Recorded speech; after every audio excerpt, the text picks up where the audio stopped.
But now that 2021 is over, we have to look ahead to 2022. And here are some of the things that I would be looking for in 2022. Zverev winning his first Grand Slam. He finishes the year 2021 probably the best he's finished any year, winning the ATP finals, just looking like he belongs, competing against the best player in the world, Djokovic, looking like he's not scared. He finally looks like he's mentally strong, like he could finish any match. So Zverev winning his first Grand Slam. And it could be as early as the Australian Open. We don't know Djokovic's status for the Australian Open. That's another thing that I want to keep an eye on in 2022. Australian Open has stated that every player, every person working, every person in attendance has to be vaccinated against coronavirus. So Djokovic, he has been a little, murky. He hasn't really stated if he's vaccinated or unvaccinated, but there's a lot of rumors out there that he's unvaccinated. So his status for the Australian Open is in limbo.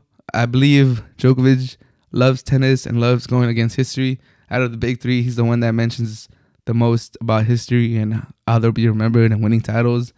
So I do believe that when it comes down to it, he will get vaccinated if he's not vaccinated for the chance to compete at the Australian Open, where he's won the most Grand Slams.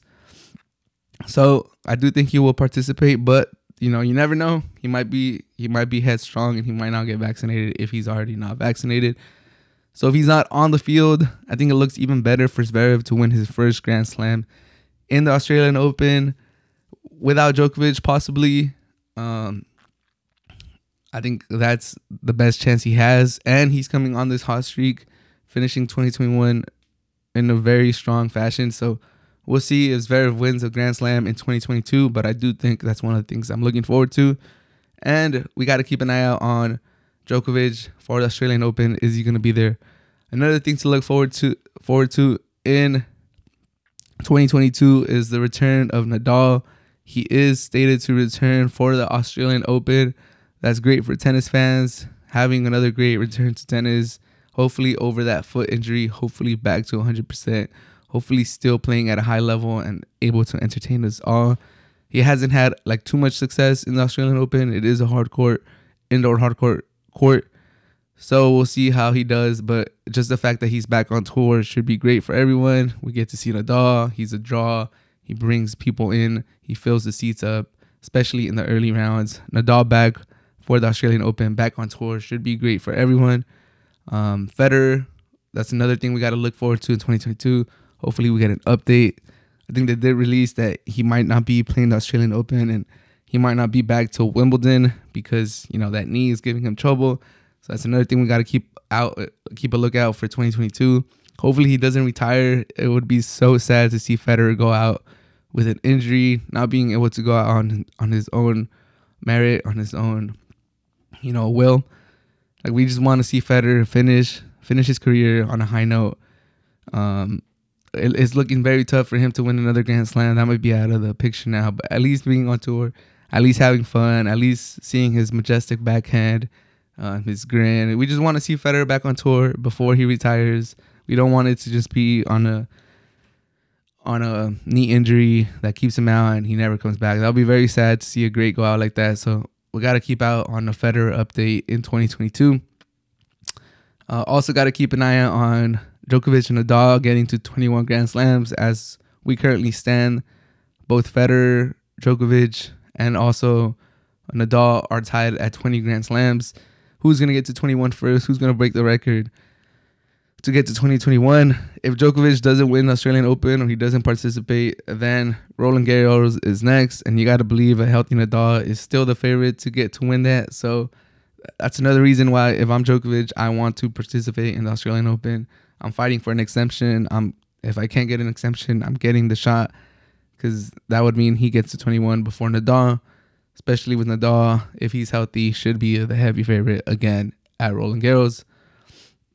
I mentioned in 2021 the breakthrough of these two players, but I got to mention it again. In 2022, I want to see how far Carlos Alcaraz could get in the standings.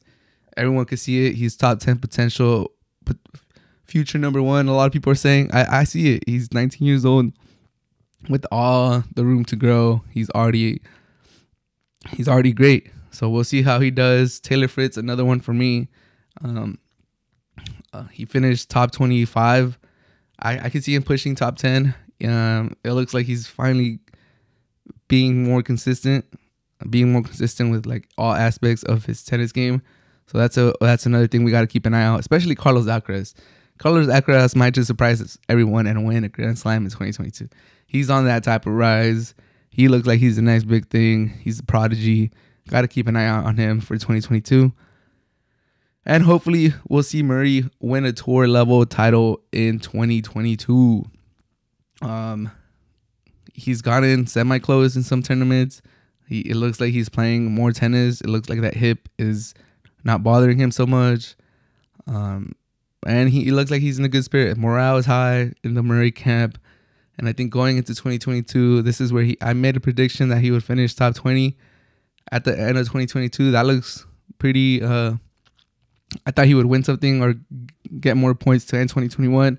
So it does look like that's a very high expectation for Murray. But if anyone could do it, it's Murray. And I hope this comeback just continues to come along. He continues to progress, and hopefully he wins something. I want to see Murray win another tour level title.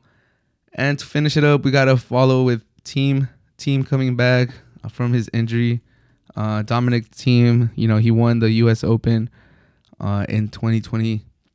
And we just want him to come back from that wrist injury and just be back on tour.